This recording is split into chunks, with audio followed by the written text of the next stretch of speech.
लाल ने पत्रकारिता दिवस के मौके पर सभी पत्रकारों को बधाइयां दी। सीएम ने ट्वीट करते हुए लिखा कि पत्रकारिता दिवस के अवसर पर लोकतंत्र के चौथे स्तंभ मीडिया जगत से जुड़े सभी पत्रकार बंधुओं और मीडिया कर्मियों को हार्दिक शुभकामनाएं। सीएम ने आगे लिखा कि स्वतंत्र, निष्पक्ष और निर्भीक पत्रकारिता के माध्यम से आप एक सशक्त लोकतंत्र के निर्माण में अपना अहम योगदान देते रहें, ऐसी कामना है।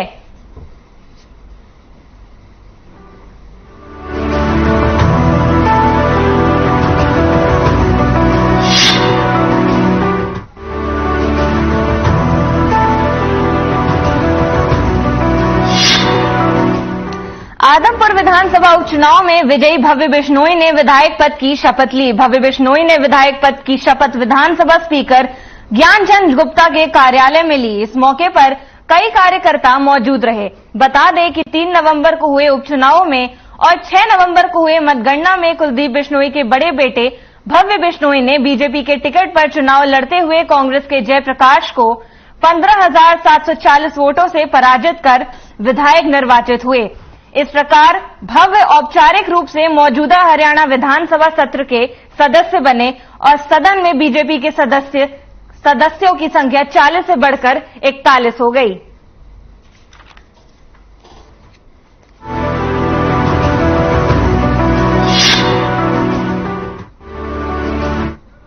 भैरव अष्टमी के उपलक्ष्य में अंबाला कैंट स्थित भैरव मंदिर में 7 कुंडीय हवन यज्ञ का आयोजन किया गया, जिसमें गृह मंत्री अनिल विज ने शिरकत की और हवन यज्ञ में पूर्णाहुति डाली और भैरवनाथ का आशीर्वाद भी लिया। वहीं मंदिर कमेटी के सदस्य ने कहा कि भैरव अष्टमी के उपलक्ष्य में 15 तारीख को शोभा यात्रा निकाली गई और आज मंदिर परिसर में 7 गुंडी हवा यज्ञ का भी आयोजन किया गया। वहीं उन्होंने कहा कि गृह मंत्री अनिल विज ने मंदिर के विकास के लिए मंदिर की धर्मशाला के लिए 25 लाख रुपए की राशि देने की भी घोषणा की, जिसके लिए पूरी कमेटी उन पर तहे दिल से धन्यवाद भी करती है। वहीं कमेटी के प्रधान सुरेंद्र बिंदा ने भी इस मौके पर मीडिया को प्रोग्राम के बारे में जानकारी दी।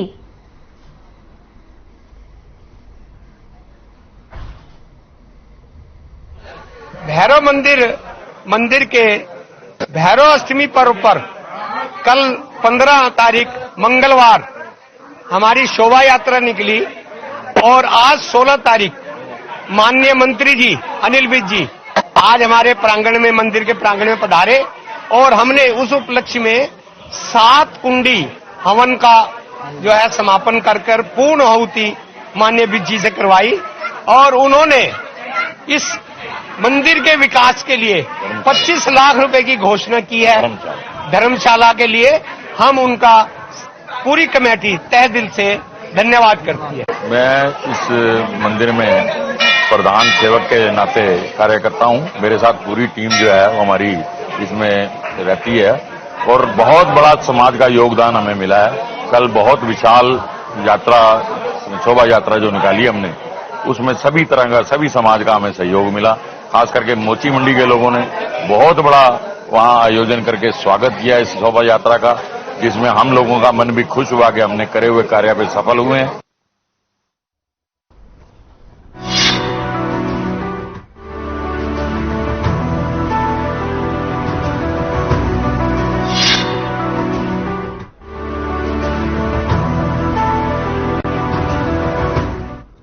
प्रदेश में साइबर ठगी के मामले लगातार बढ़ते जा रहे हैं। ठग आए दिन नए नए तरीके ढूंढते हैं और पैसों का लालच देकर लोगों को अपने झांसे में फंसा देते हैं।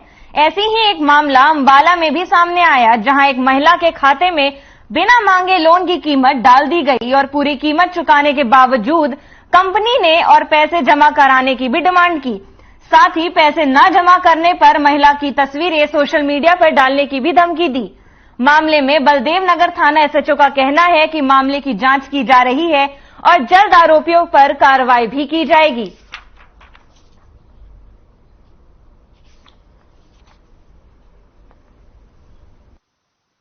हमसे बिना पूछे ही ना 6,000 का लोन हमारे अकाउंट में डाल दिया, यानी कि 3600 रुपए डाल दिए।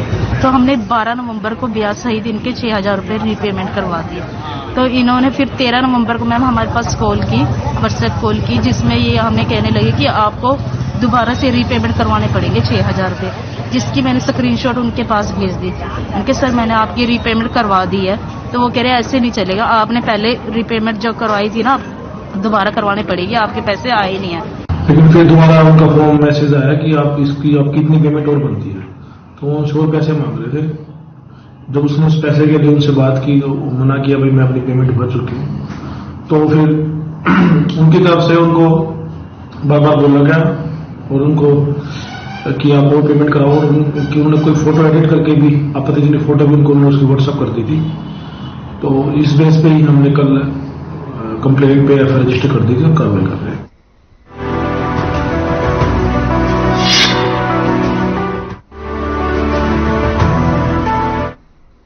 यमुनानगर में सीआईए 1 की टीम ने बड़ी कार्रवाई करते हुए 50 ग्राम स्मैक संग एक युवक को बाइक सहित काबू कर लिया, जो नशे की खेप की सप्लाई करने के लिए जा रहा था। जानकारी के अनुसार 50 ग्राम स्मैक की कीमत करीब 3 लाख है। वहीं पूरे मामले पर इंचार्ज राकेश राणा ने बताया कि गुप्त सूचना के आधार पर टीम ने अधोया की पोस्ट पर जाकर नाकाबंदी कर वाहनों की जांच शुरू की, जिसके बाद एक बाइक पर युवक आता था जो एक टीम को देखकर भागने लगा, लेकिन टीम ने उसे वहीं पर दबोच उसकी जांच की तो उसके पास से 50 ग्राम स्मैक बरामद हुई। आरोपी के खिलाफ केस दर्ज कर कोर्ट में पेश किया, जहां से उसे रिमांड कर लिया जाएगा।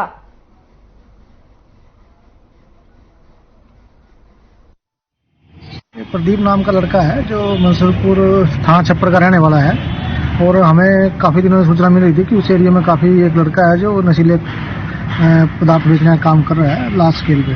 तो कल हमने गुप्त सूचना के आधार पर नाकाबंदी करके और इसको वहां अधोया मोड़ पे गिरफ्तार किया है, और उसके कब्जे से मौके पर 50 ग्राम स्मैक।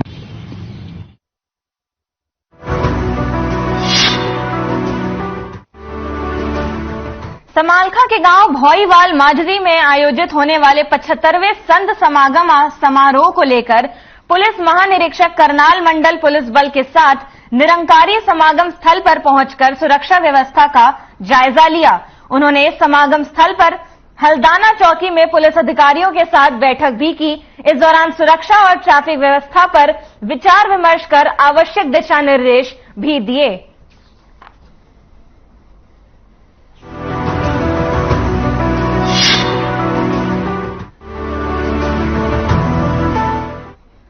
सोनीपत में पराली जलाने पर प्रशासन ने कार्रवाई शुरू कर दी है। कृषि एवं किसान कल्याण विभाग ने जानकारी देते हुए बताया कि विभाग को पराली जलाने की 50 लोकेशन मिली थी, जिनमें से 17 लोकेशन पर धान की पराली को जलाया गया था। इस मामले में विभाग ने प्रदूषण फैलाने वाले किसानों पर 55,000 रुपए का जुर्माना भी वसूल किया। अधिकारियों ने किसानों से पराली न जलाने की भी अपील की।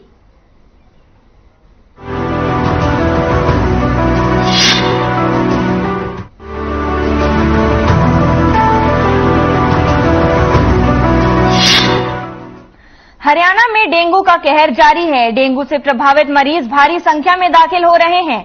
यमुनानगर में भी डेंगू के मामलों में वृद्धि आ रही है, जिसमें अभी तक डेंगू के अब तक 587 पहुंच मामले गए हैं, जबकि चिकनगुनिया के 7 केस सामने आए हैं।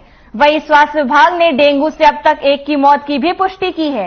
डेंगू के मरीज जहां निजी अस्पतालों में भारी संख्या में दाखिल हैं, वहीं यमुनानगर सिविल अस्पताल में बनाए गए डेंगू वार्ड में भी काफी संख्या में डेंगू के मामले और मरीज दाखिल हैं। मरीजों की संख्या के लिए मच्छरदानी वाले बिस्तर उपलब्ध करवाए गए। वहीं मच्छर की रोकथाम के लिए ऑल आउट सहित अन्य प्रबंध भी किए गए। इस पर यमुनानगर की deputy CMO doctor Sushila Saini ने कहा कि अब तक 5000 से लगभग सैंपल लिए गए, जिनमें से 587 लोगों में डेंगू की पुष्टि की गई है। वहीं डेंगू में से 1 की मौत भी हुई और चिकनगुनिया के 7 मामले सामने आए हैं।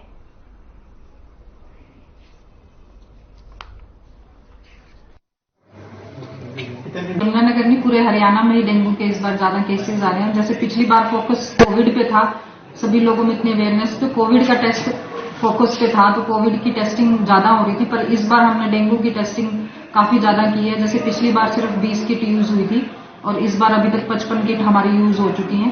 5000 के करीब सैंपलिंग हो चुकी है, जो अब तक की सबसे ज्यादा है। तो उस वजह से भी है, और प्लस इस बार मौसम में थोड़ा सा बदलाव है, बेमौसम बारिश हुई है, तो उसकी वजह से इधर उधर पानी खड़ा हो जाता है। जहां पानी खड़ा होगा वहां मच्छर बनेगा, तो वो ना खड़ा होने दे, बस पानी ना खड़ा होने दे।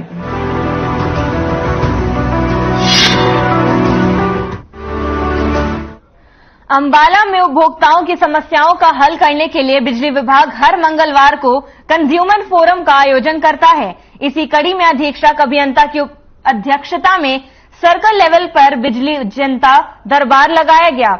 लेकिन हैरान करने वाली बात यह रही कि बिजली जनता दरबार में मात्र 3 उपभोक्ताएं ही अपनी समस्या लेकर पहुंचे, जिससे यह अंदाजा लगाया जा सकता है कि बिजली विभाग द्वारा कंज्यूमर फोरम कर सही तरीके से प्रचार नहीं किया जा रहा और न ही उपभोक्ताओं के पास ये जानकारी पहुंच पा रही है।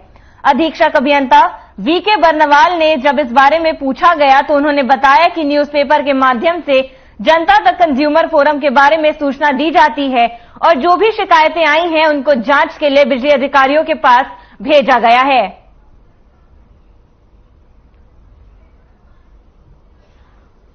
गांव महमूदपुर से आए हैं। हमारा एक पोल्ट्री फार्म का कनेक्शन है वहां पे, और ये 2021 में नवंबर में हमारे मीटर में प्रॉब्लम आई थी और उसका हमने जो भी चार्जेज होते हैं वो जमा कराए थे। फरवरी तक वो मीटर चेंज नहीं हुआ और फरवरी में ऑल ऑफ सडन मीटर की एमडीआई जो है ना, हमारा 19 किलोवाट लोड है तो 116 पॉइंट कुछ दिखा दी उसने, वो मीटर की इंटरनल प्रॉब्लम की वजह से हुआ। तो उसके बाद सर हमने रिक्वेस्ट दी, क्योंकि 48,000 का इन्होंने एडिशनल जो चार्ज बनता था वो लगा के भेज दिया पेनल्टी। एक्चुअली जनता दरबार में हमारे को 3 मामले आज रिसीव हुए हैं। 2 तो थोड़ा सा लेट रिसीव हुए, एक ही मामला पहले आया हुआ था 12:30 बजे तक। उसके बाद 3 मामले हुए हैं, तीनों बिल से रिलेटेड मामले हैं और जो भी है कार्रवाई उस पर जो कंसर्न एसडीओ है उनको डायरेक्शन दी गई है और उम्मीद है कि वो हम उनको सेटिस्फाई कर देंगे। एक हफ्ते में हम कर देंगे उसको।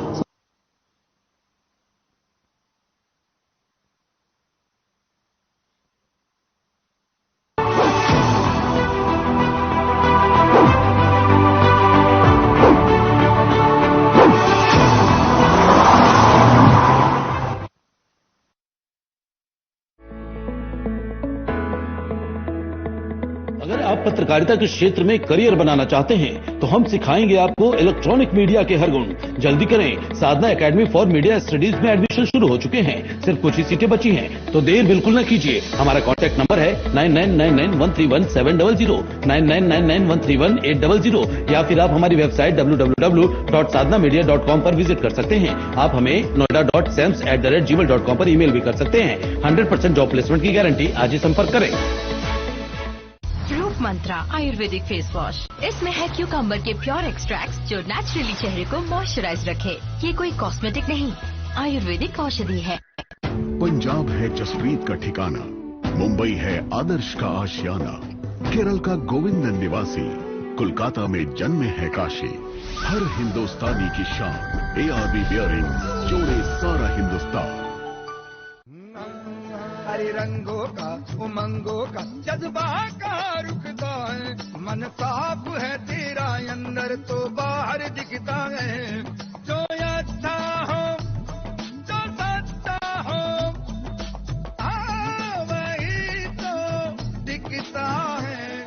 हम निर्मा एडवांस हैं, मन की तरह कपड़े भी साफ रखते हैं। Nirma advance. Hey mom, hey, look, I can download a song really fast. I can make dosas faster. Must be joking. Bus, 3 easy steps. Mix with water, spread batter, fry. गाना डाउनलोड हुआ? नहीं, पर तब तक मैं इडली बनाती हूँ। हमने बनाया किड्स से। हरे रंगों का उमंगों का, हरे रंगों का उमंगों का जज्बा कहाँ रुकता है। मन साफ है तेरा अंदर तो बाहर दिखता है। हर रिश्ते का एहसास रखते हैं, हर घर में अपनी पहचान खास रखते हैं। हम निर्मा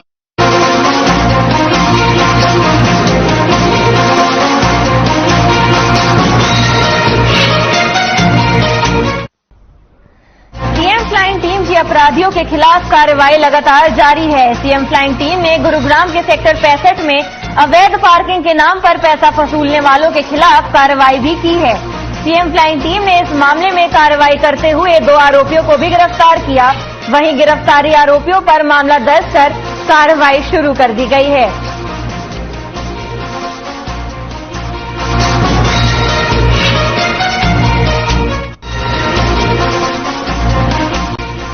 गुरुग्राम के सेक्टर 46 में बद से बदतर माहौल बना हुआ है। सीवर का गंदा पानी सेक्टर के पूरे इलाके में भर गया है। करोड़ों रुपए की कोठी के सामने नर्क सा माहौल है। वहीं गटर के पानी की बदबू से सेक्टरवासी परेशान हैं। दर्जनों शिकायत के बावजूद भी अधिकारी कोई कार्रवाई नहीं कर रहे। वहीं आपको बता दें कि गुरुग्राम के सेक्टर 46 वीवीआईपी सेक्टर की श्रेणी में आता है। बच्चों के खेलने वाले पार्क में सीवर का पानी भरा हुआ है, जिसके चलते पार्क में बच्चों को खेलना और लोगों को योगा और वॉक करना मुश्किल हो गया है। लोगों का कहना है कि सीवर का पाइप बदलने के लिए 2019 से ही गुहार लगाई जा रही है।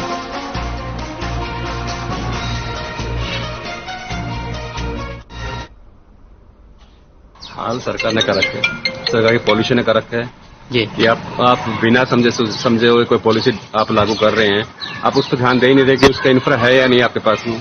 आपने 4th फ्लोर अलाउ कर दिया है, FAR डबल कर दिया आपने। आप ये देखिए ना कि आपके पास इंफ्रा है नहीं है, इंफ्रा 2.5 स्टोरी का भी नहीं है आपके पास में। तो यही हाल होना है, ये पूरे गुड़गांव का हाल हो रहा है। सेक्टर 46 का तो आप है ही है, ये सबसे पूरे गुड़गांव का यही हाल हो रहा है। सरकार बिल्कुल ध्यान नहीं दे रही है, सिर्फ अपने खजाने भर लिया उन्होंने अपना FAR बेच के, ठीक है ना, और हम लोगों को नरक में डाल दिया। ये कहानी टोटली फेलियर है सरकार की। ना तो 96 के सीवर डले हुए हैं, उसके बाद में ना कोई मेंटेनेंस होती है। और समझ लो कि गुड़गांव के अंदर सीवर सफाई और ये कोई भी मेंटेनेंस का जो काम होता है वो खाली किताबों में होता है, रियल में ये कोसों दूर है।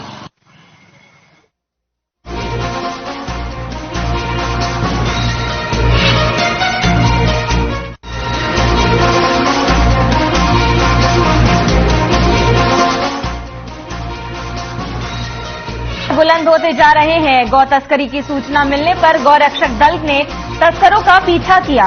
गौ तस्करों का पीछा करने पर बेखौफ गौ तस्करों ने गौरक्षक दल पर फायरिंग शुरू कर दी, लेकिन गौरक्षा दल ने तस्करों का पीछा करते हुए पलवल में 3 गौ तस्करों को पकड़ लिया। सूचना मिलने पर पहुंची पुलिस ने पकड़े गए गौ तस्करों पर मामला दर्ज कर कार्रवाई शुरू कर दी है।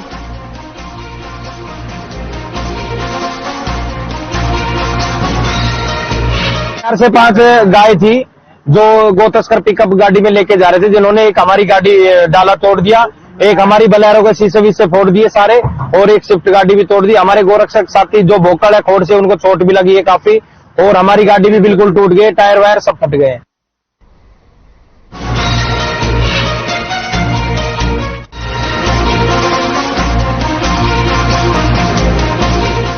भिवानी पहुंची कांग्रेस विधायक किरण चौधरी ने पत्रकारों से बातचीत करते हुए कहा कि उनके बारे में दूसरी पार्टी में जाने के लिए अफवाह फैलाई जा रही है, और ये अफवाह कोई और नहीं बल्कि उनकी पार्टी के नेता ही फैला रहे हैं, जो उनके कांग्रेस में रहने से डरे हुए हैं।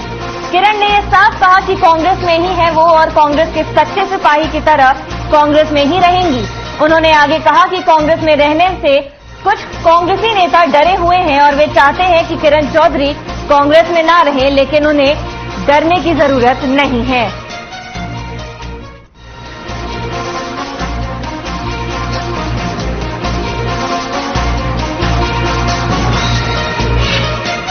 कहा ना, ये चर्चाएं जो हैं वो जो मेरे खास वो कहते हैं ना शुभचिंतक हैं जो मेरे पार्टी में बैठे हुए हैं, वो उनके मन की भावना है ये, और वो इसको आगे चलाते रहते हैं।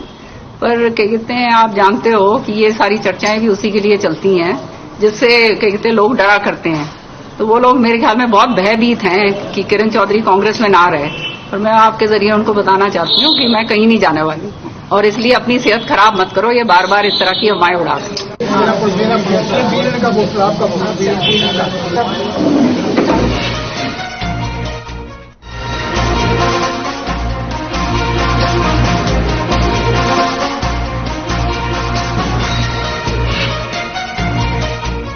प्रदेश में एचसेट की परीक्षा को लेकर प्रशासन ने तैयारियां शुरू कर दी हैं। प्रदेश में 3 और 4 दिसंबर को एचसेट परीक्षा का आयोजन होगा। परीक्षा नकल रहित कराने के लिए बोर्ड ने अपनी कमर भी कस ली है। इसी के साथ संयुक्त सचिव पवन कुमार ने जानकारी देते हुए बताया कि 10वीं और 12वीं की ओपन परीक्षा का रिजल्ट वेबसाइट पे अपलोड किया जाएगा।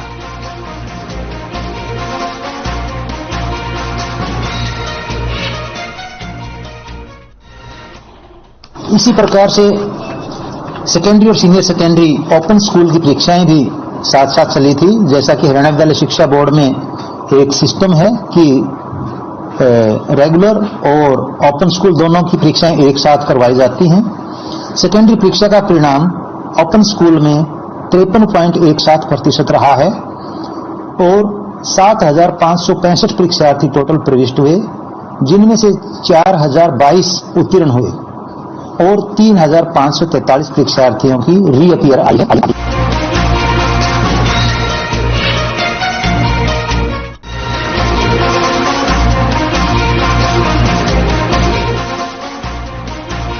झांसी में मंगलवार सुबह मंडी सैनियान में स्ट्रीट लाइट ठीक करते समय एक नगर परिषद के बिजली कर्मचारी की मौत हो गई। मृतक मेनपाल नगर परिषद में कई सालों से कच्चे कर्मचारी के तौर पर काम कर रहा था। घटना की सूचना मिलते ही शहर के पार्षद, पूर्व पार्षद और नगर परिषद चेयरमैन प्रवीण एलावादी नागरिक अस्पताल पहुंचे। वहीं फिलहाल पुलिस ने मृतक मेनपाल के शव को कब्जे में लेकर आगे की कार्रवाई शुरू कर दी है।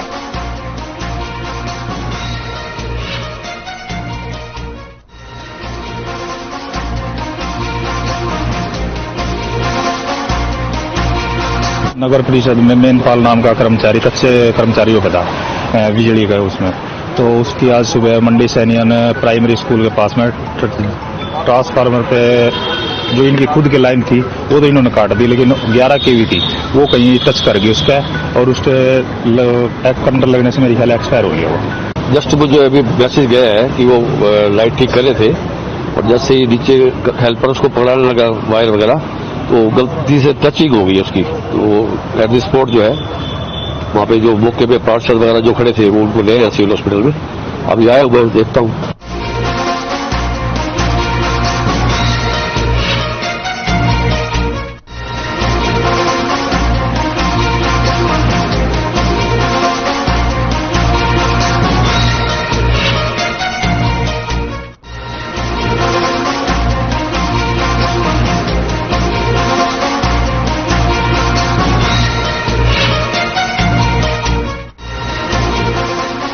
रेवाड़ी के पौष इलाके मॉडल टाउन में मां बेटी की पीटने का मामला सामने आया है। बदमाशों ने मां बेटे पर लाठी डंडों और रॉड से हमला कर दिया।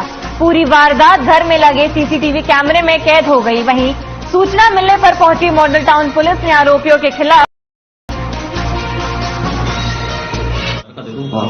क्या नाम है आपका? मेरा नाम गणेश लखेरा है। लखेरा जी, झगड़ा हुआ था, क्या पूरा मामला था ये रात को 10 बजे मैं अपने घर आया था और ये जो पड़ोस में हमारे विकास खन्ना और ये विपिन खन्ना और इनके बेटे हैं 3 और इन्होंने और इनके 2 इनके किराएदार हैं, इन्होंने पहले से ही ड्रिंक करके प्लानिंग बना रखी थी। क्योंकि हमने अभी 1 दिन पहले क्या है ना अपना खंबा शिफ्ट किया था मकान का, तो मकान का खंबा तो शिफ्ट कर दिया था बट इन्होंने उस पर झगड़ा कर दिया और फिर उस टाइम धमकी देके चले गए। तो ये हम बताएंगे। ये संतोष की शिकायत पर 6-7 लोगों के खिलाफ मारपीट का मुकदमा दर्ज किया जिसकी जांच की जाए। क्या घटना थी सर जो अभी तक आई? लड़ाई झगड़ा ये घर आके इन्होंने घर के सामने तो ये दूसरा पक्ष खुद बाहर आया था या फिर कैसे क्या? ये जांच का विषय, जांच कर दो। सीसीटीवी कब्जे में दिया आपने? वो जांच का प्रक्रिया, तफ्तीश की प्रक्रिया था।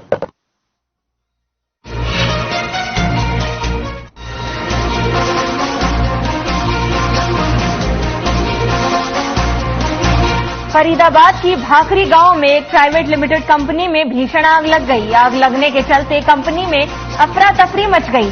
लोगों ने बाहर भागकर अपनी जान